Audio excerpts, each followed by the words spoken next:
My name is Duane Strawser. My wife and I, Connie, were the second owners of Tour of Nevada City. We bought it in '96 from the Millers and the Drag Sets. A lot of the folks I see in the crowd here actually have a better history than I do. I see Frank, I see Stosh, Stan, George. So anybody here, Don Davis is here, right? And anything that I say that I do not get correct, feel free to correct it. We visit with Marilyn Miller, Ron's mom. She's 91 now, the best we can. My wife will go out every month or two and sit down with her. But when it came to talking about this, she went dark on me the last month and did not return my calls. She's very private, has a hard time. She finally called me back Thursday, and I got to sit down with her for lunch yesterday. So that's what I'm presenting. I wanted to be as accurate as I could, although she acknowledged that at 91, a lot of the years, for example, her memory might be off a year or two here, with what she remembered, but she did her best. And like I said, some of you out there will bring Dawn potentially up here afterwards. Anybody else wants to speak afterwards, and you're welcome to give your thoughts and more accurate memories.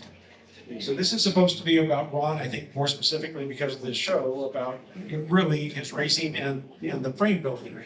Really is what we're trying to focus on a bit. And I think Charlie already had talked a little bit about Ron and Jimmy maybe as youngsters with the tour of California back in the 70s.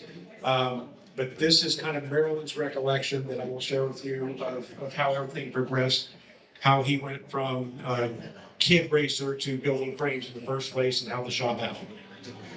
So we'll start with Stan and Marilyn. So Ron was born in 1958. Stan and Marilyn Miller, his parents, they met in college. Stan was from Antioch, Marilyn was from Richmond. They met in college at COP, which was College of the Pacific, which is now UOP to all of us. So University of the Pacific. And graduated in 1955. Stan served in the Army while he was in the Army. After they got married, Marilyn was teaching. They both ended up being school teachers, worked their way up to Nevada Union, our local high school. Stan taught multiple topics. Marilyn was a PE teacher. So, and Marilyn's parents, she said, were originally from Nevada County, even though she was raised down in Richmond. So fast forward to when Ron, and actually I should mention that, again, they moved here to raise both of their kids, Ron and his sister Karen, which were to be after they got there. At age 9, Stan, who at that point, the dad, was not into cycling whatsoever. He had done some odd jobs before he got into teaching. He went down to Sacramento to a shop and bought their first Schwinn varsity. Stan's about 5'11". He was about 5'11", 6 foot, and without knowing about bikes, was sold a 23-inch frame. So that was the bike he brought home from Sacramento, and when he went out to ride it the next day, it was gone. And the catch, Marilyn had seen Ron sneaking out on the 23-inch bike at age 9 and started riding it around town. She said to this day she has no idea how he reached the pedals. She said he was kind of crooked over the top too. And Stan basically never rode the bike. From that day on, it was Ron's. Ron rode around town. They said he hated school. He was not a good student. He was one of the kids she described as getting 100 on every test, but he would almost flunk out because he wouldn't turn in his homework. He was bored to death. Could not stand math, could not stand English, which is ironic when you see the original blueprints at age 14 that Marilyn found in her safe at Nevada Union as a sophomore that he drew up from the first bike, the frame that he built. And again, I'll get into that later, but very, very interesting how that all progressed and how he was good at hands-on stuff, but could not stand the arithmetic and the typical stuff. So basically, at that point, Ron had been sneaking out riding before and after school, all day on the weekends. And Marilyn basically said that at this point, that's when she realized it was kind of part of his DNA. She said he studied bikes, he talked bikes, he ate bikes, he dreamed bikes, and basically thought of nothing else but bikes from that day on, once he got onto that Schwinn. So what kind of progressed was that he rode the bike so much that he wore the parts out. And at that point, there was nobody in Nevada City, Grass Valley to work on, no bike shop. Nobody up here was a cyclist. Everybody thought they were crazy because it was so hilly. Nobody rode bikes up here. So he started working on the bike himself, doing the best he could to fix it so he could ride it. And at age 10, using common sense, books from the library, which we found out later, when we bought the shop in '96, I found a box of library books from the Nevada County Library down in the garage, taped up, long overdue. A couple on bicycles in general, a couple on fitness, running, which apparently he would do anything it took to be good on the bike. And then there was a Colnago frame building book we found down there in Italian, all taped up. I took it back to the library, apologized, and they said, "Oh, this is such an obscure topic, we'll never put it back in inventory, go ahead and just keep it or donate it." I think we gave them away down at Velo Swap in San Francisco years ago, something like that. But that's basically how he taught himself. Marilyn said that nobody else here, except for the auto repairman, that was the building that is now the bike shop, it was an auto shop, gave Ron time because Ron was interested and showed interest. That's what Marilyn remembers. The best you can tell, that's how he mechanically figured anything out, because he was not taught by them or anybody else. The Millers lived downtown Nevada City on 415 Coyote Street. For those of us in the town, it's right above the post office. And Ron's bike repair hobby, which then finally started including fixing his friends' bikes for money, so that he and Jimmy had money for their race trips on the weekends, for registration, for food. Basically, he and Jimmy started working on the bikes, and Jimmy was a couple years older and had lived right up the street. Got so out of hand that Marilyn got frustrated. And I think people have heard that story before, where she said, "Get these bikes out of my house." What I didn't know until yesterday was that 411 Coyote, right next door, was a dilapidated house that had been red tagged. Nobody lived in it. All Jimmy and Ron did was take all the bikes next door into this vacated house and turn it into their personal bike shop. And basically, it was condemned. But nobody really figured that out, apparently, at the city for a while. Then it got so out of hand that basically it lasted for about 2 years, continued to grow to the point that it finally became obvious that something was going on in the old broken down house that nobody lived in, including the powers that be at City Hall. And her turn, Marilyn's turn, was City Hall realized something was amiss. And so in 1971, Stan and Marilyn worked out a deal where the bike shop is now was an auto repair shop with the owner to split the shop. So the bike shop took up half the building, the auto repair man. She said that basically while they were over there fixing flats, chewing and building wheels 10 feet across the room, the auto shop owner was doing oil changes, rebuilding engines and transmissions. And the photos that unfortunately I just got from Marilyn yesterday, I did not have time to share them with Charlie or digitize them for you guys. They have photos. We've seen some photos at the bike shop, but these are new photos I'd never seen. It shows the shop way back with the giant roll-up door in the very middle. And you can see a car on the right side inside the building. And you see bikes hanging up on the left side. And I can verify that because when Connie and I bought the shop about a year after, one of the first things we did, we got tired of fitting people on their bikes and kneeling down to work on bikes, and we'd stand up and we would have black grease pits on our jeans from the old carpet. Even after having it cleaned multiple times, we tore the floor up to replace it. And on the right side, under the plywood, is an old oil change pit with the concrete stairs where they would walk under the car and reach up. That is hidden. You can still go to the shop right now and tap on the floor we put in. The right side of the shop is concrete, the left side is wood, but the concrete has a hole in it that was patched. You can hear the hollow spot that is hidden down there. It was pretty amazing to walk down and see that. And so basically, eventually the auto repairman retired. The Millers first rented the building from him and eventually apparently bought the building, worked out a deal, which is where the shop is today. And for quite a while, you still see the old photos where it just had the big roll-up door, and then eventually they took that out and then put in a regular door and replaced the windows. Initially, the shop had limited sporadic hours. And again, I'm looking at Don to see if he's agreed or disagreed. Because basically it allowed time for daily training rides and weekend road racing trips. And the whole reason that they had started the shop in the first place and migrated to that was to support their racing. Not to make a living, not to have a job. They were not interested in being bike shop owners. They were interested in making money so they could race. Stan and Marilyn were both school teachers, again, eventually retired from Nevada Union in 1973 and 74, respectively. Just as Tour Nevada City, as she described it, was finally turning in kind of to a busy full-service shop. at the same time that Ron's racing was kind of peaking at that time at the young age. And while attending Nevada Union High School, Ron, who again disliked school, was not a good student, basically convinced, it sounds like the shop and the art class teacher, who were going to flunk him, to let him build a bike instead of doing the regular stuff that the classes had. So Marilyn's memory of it is that the auto shop teacher made him do all the documentation, plan it out, prove it, list of parts, wanted to budget the whole thing, but it was truly the art teacher, whoever that person was, that she said kind of saved Ron and kept his interest in school, because they agreed to give Ron credit for that class and pass him for the paint job and designing the graphics, I guess. So doing the paint was equivalent to doing the painting in the art shop, and the teacher passed it instead of flunking it. So again, give credit to Ron for having the guts to go up and ask that, or even present that idea to a couple of teachers that probably looked at it like he was completely crazy. So that is where you see the blueprints that she found, the schematics, the lugs.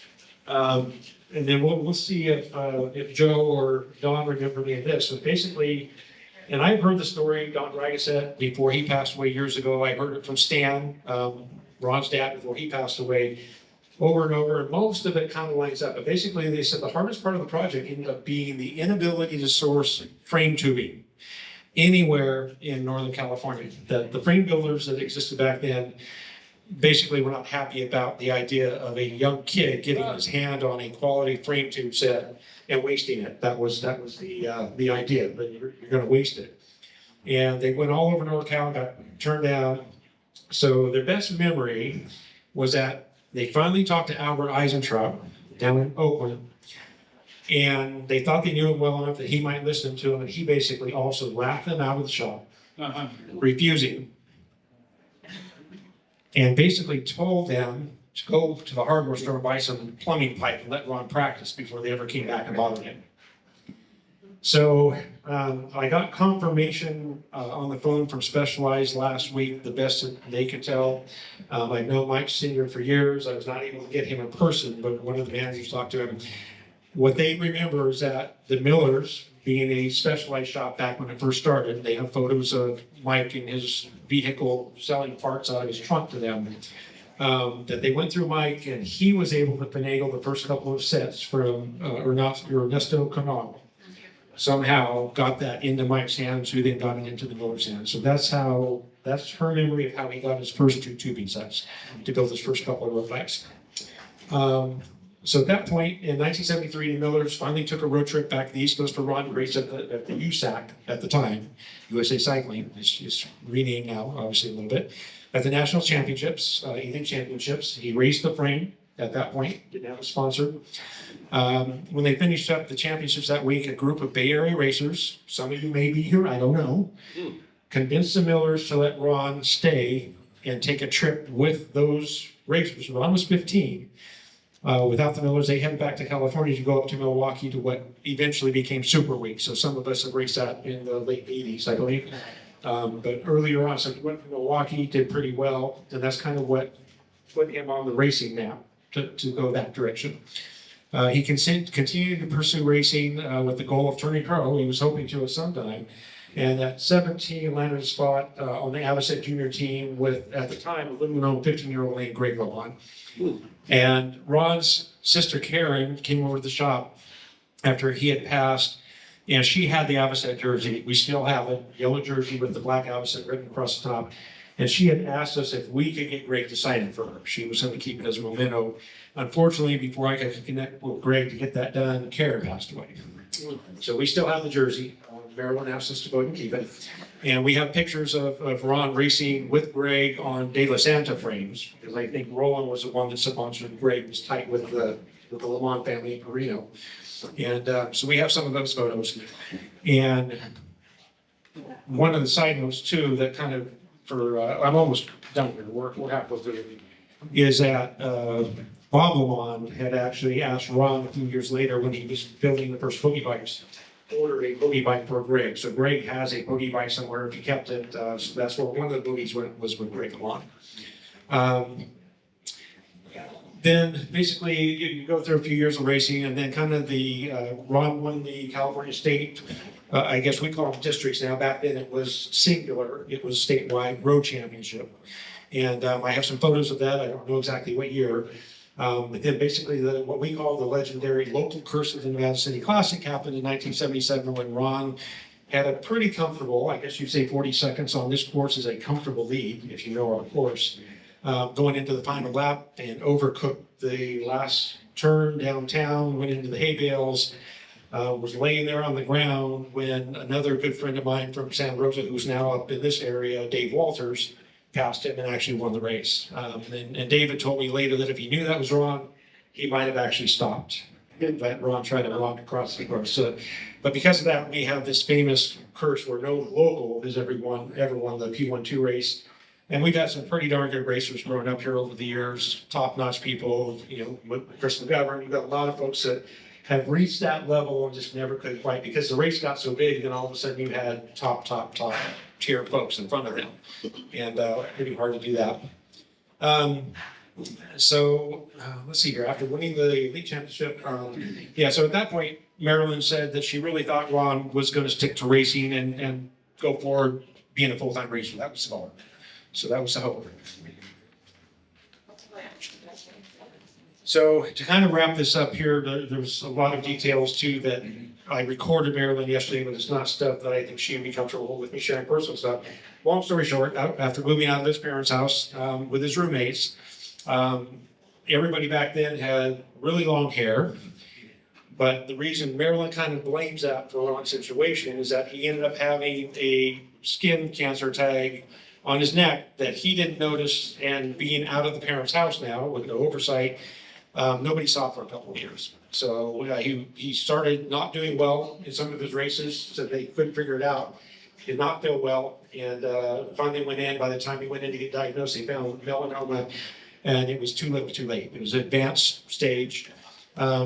Medical support back in that day, obviously we didn't have the techniques and the knowledge we have now. They said he did his best, and they finally went down. He went through a pretty serious surgery in San Francisco. They had a lung removed. She doesn't quite remember it that way, but Stan, before he passed, had told me that Ron tried to race again after that, did his best. And Stan remembered that he dropped from P12 down to a Cap 3. And back then they had different designations, intermediate, advanced. They used different terms per se. But we have a picture of Ron. He podiumed in the Cap 3 district championship with one lung, but never really recovered to the point that he finally gave up racing and realized he just couldn't do that. And according to Marilyn, that's when he focused on the frame building. That's when he started looking into the mountain bike idea with the boogie bike more so. We've got some pictures of some of the top BMX racers in Sacramento riding some BMX frames he put together. Stan and Marilyn remember him building about 30 frames total. A couple other people told me up to 50. I don't really know the truth on that. But ultimately, Ron passed away at 26 years old. And unfortunately, too, if you look at the family, obviously Marilyn is still alive, going strong.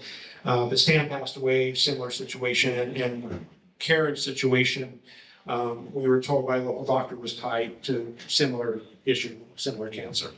How's our time? Okay, we still have a little bit. So the last thing I'll throw out before I bring Dawn up, and anybody else who wants to speak, is a couple of folks here, Lauren, Laurent, I already had several boogie bikes that I've been trying to collect over the years. We tried to save them whenever we ran across one, but there was a gentleman in Colorado that had one that was in really good shape, and I just got it ordered like a week and a half ago to try to get here for the show. But all this radio paragraph of this gentleman's a collector. He had done some research trying to explain why Ron did the 24-26 mullet design back in the day. And then the other thing, actually going back to a road frame, there was another road frame that we ran across out in the Miller's barn. After Stan passed away, Marilyn had myself, my son come out and help her clear the garage out. And there was a red Miller road bike. Best you can remember, it was probably the second or third bike that he built. And it had internal routing. So you're talking 1973, 74. The only internal routing anybody can tell me about, and the Millers and even Mike Senior that said at that time was over in Europe, pretty much Italian. Again, I don't know what Joe thinks. They're guessing that Ron probably just saw a photo of an Italian racing bike in one of those books and mimicked it, and it is in pristine condition, but Marilyn agreed before Stan passed, actually it was before he passed, they had agreed that when he passed, they gave that bike to the only relative they have left is one of Stan's nephews, I believe, down somewhere in like San Jose area. And we had it at the shop for a while, we displayed it, but then when that gentleman came up to collect it, we had to give it away, and I could not track him down. Marilyn doesn't have the contact to try to get it back up for the show. We were trying, we did our best.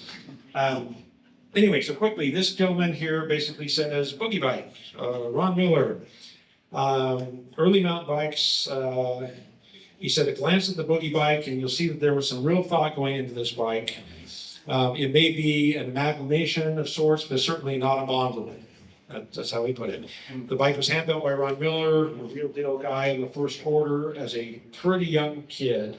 Not only owned a bike shop in Nevada City with friend Jim Rogers, also raced successfully for a number of years. His heartbreaking loss in '77 at the Nevada City Classic has been related to me more than once, and I've heard that story when I lived on the East Coast. Somewhere amidst all this, he found time to build roughly 50 frames. The story goes that he didn't like the long wheelbase of most early mountain bikes, which made it harder to maneuver the tight single track of the California foothills. To shorten things up, he built his bikes around a 24-inch rear wheel, being way too big for me. This is the man that owned it. He said he never got to ride it, but so he had other friends ride it instead that all came back raving about the handling of the bike. And then he said that Ron was not ambivalent about his theory either. He was very vocal about it. And he stated that the boogie bike will always be using a small rear wheel, period. Even if he could have made the change stage longer for a 26, which he didn't. And even if you decided to go to the effort of moving your cantilever studs accordingly, which most of us wouldn't, these huge plates on the seat stays and chain stays guaranteed the stiffness. So you'll see there's a big brace kind of in the back of that one. This one did not have it. And then I was told that there was when Ron got very sick, apparently, and I've heard rumor, I don't know the gentleman, that it might have been Jeff Lindsay. I think was that Mountain Goat up in Chico had helped Ron when Ron got too sick to build frames, build the last batch. Ron was trying to do it at that point to sell and make money. And that's where this comes in without the plate. So it was more of a consumer version. So he was trying to plan long-term to start coming up with his own brand and selling bikes in higher volume. It never got to that point. So anyway, that's all I've got for you here, the best I can. Don, can I bring you up? Because you're more intimate with the riding racing side when I was a kid. And I think that's really why people are here for that in the frames. Okay. And we'll open it up to some other folks. Well, I definitely spent a lot of time with Ron when he was very young. He followed me diligently on some rides that he should have never taken, and had to basically live home ever so slowly, me pushing him. But then he went from that point in life to all of a sudden one year we went out training, and I realized he has huge lungs. He's got a huge heart. I would be going as far as I could, and I couldn't stay with him anymore. And I realized he had the gift of what a Greg LeMond has, a motor that is so big that allows him to do things that we all think are impossible. And it was really sad to live through his cancer, because I was on a ride with him when I pointed out his cancerous portion of his neck. And at that point, he was very, very upset. And he completely, he knew it was there. Said, it's bleeding, it doesn't look real good, but yeah, he knew. And from that point on, it was so sad. I've never gone through the experience of having someone just slowly die right in front of me that I cared so much about and had so much potential. But anyway, I'm glad everyone got here today and got to see some of what he did, because he was amazing. He could build frames, and I raced his road bike frames, and I raced his mountain bike frames. To me, he was a small bit of Tom Ritchie. He was an amazing frame builder, and he thought it out, and his potential was amazing. It's really sad that at 26 he does. Thanks, Don. And I would be remiss real quick. I just want to say I see Anders and Lisa Dragset out here too. And as far as the shop goes, that's my history. When we came back up out of the Bay Area, had our first child, and I decided to quit racing as much as I have been to settle down. We bought it from Stan and Marilyn Miller and Don and Jan Dragset. And I believe Don had come in, the Dragonsets had come in maybe in '86 as a partner. So they were partners for the last 10 years before Connie and I bought it as the second owners. So that was I didn't, unfortunately, Marilyn and Stan, being so private, Stan would come by the shop every once in a while and try to sit down and start sharing stories. And as soon as Marilyn walked in, Stan had to shut up because Marilyn was boss. And we love her for that. But I did have the privilege of hours a day when I worked with, and then eventually he stayed, luckily, and worked for us, visiting with Don and hearing those stories, not just about Tour of About City and this era, but eventually all the stuff down in Pasadena. And Don was awarded during the Tour of California, which I was fortunate to be a part of bringing up here a few years. The Pasadena Athletic Association gave Don an award going way back to those days. So it's amazing to see that he somehow made it up to Nevada County and became a partner at Tour of Nevada City. And I kind of kidnapped Don, and we took him down to the last stage, and he didn't really know what was going on at this big celebration. They had a skater, Peggy Fleming. I mean, some pretty amazing people have come through the Pasadena Athletic Association, world-class athletes, and so that was a pleasure to see that. But Don used to share all the stories with me of the Millers that I couldn't get directly from the Millers because it was hard to get them into the shop. So it was wonderful to see you guys here tonight too. Stan. Yeah, I think Chief Don Davis, Don, yeah, real big people live all the time. And Don also came within Whisker winning the FC Classic. Another homegrown guy. Big and huge motor. I rode with Don and Warren. And also Don mentored one of these young guys. They're not that young anymore, but Don was an early professional mountain bike racer in the fledgling times. Anyway, Don Davis, we could have a talk about him, and we should while he's still alive, so he can tell us. So anyway, I just wanted you guys to know that Don Davis I think what's going to happen now that Don, now that you guys actually drove up this year, I'll be talking to Ron about future years maybe, and maybe highlight with you and maybe a little more about Jimmy Rogers also. And again, Jimmy was a big part of the story, kind of tucked away, but because he wasn't technically one of the owners of the shop, even though kind of as kids they helped start the first iteration of the shop, a lot of people don't know Jimmy. And then he, moved on with life into a different career and was an amazing kind of an antique furniture refinishing type handyman person, did a lot of stuff. And we've known that family, but we'll do that in another show when that could be a little more accurate focus and we have more time to prepare properly with some photos up here on the screen for all of you. Anybody else want to share anything on this topic? Well, okay, I forget, maybe that was you, Don. Somebody had said, you mentioned about the tubing and how hard it was for Ron to get his first tubing set. And I recall somebody saying that Tom Ritchie helped out Ron with his frame building. And I don't know if it with the boogie bikes, I don't know if he was road bikes, but of course Tom Ritchie was racing with Ron, not too far apart in age even. So just wanted to mention that. Thank you. Yeah, and I have heard that Tom did help him specifically with the ideas and the design and the thought process of the boogie bikes.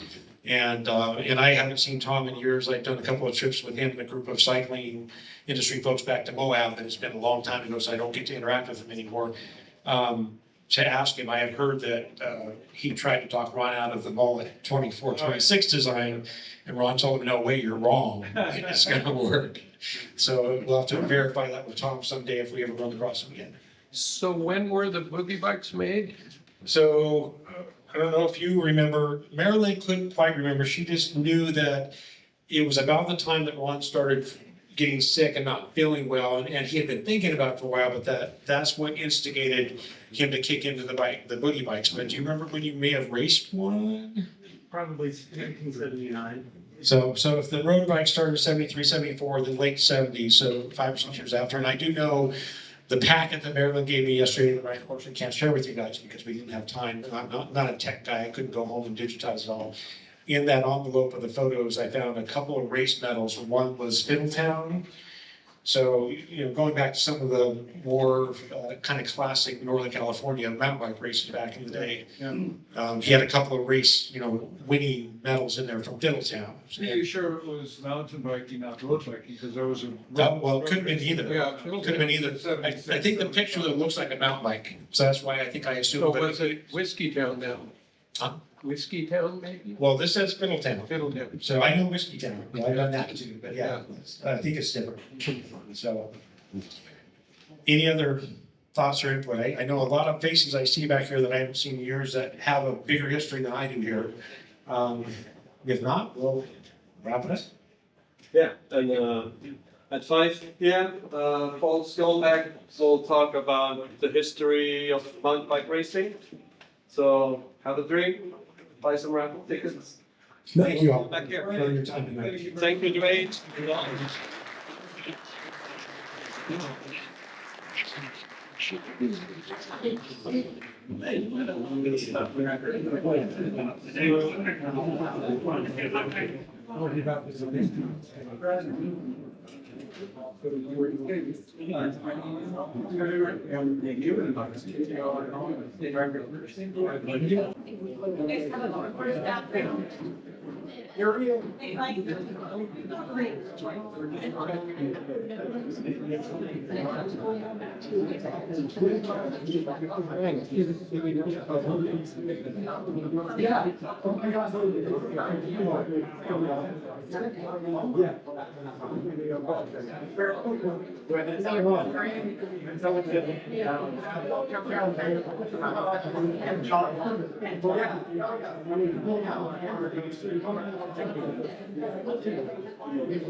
Sorry.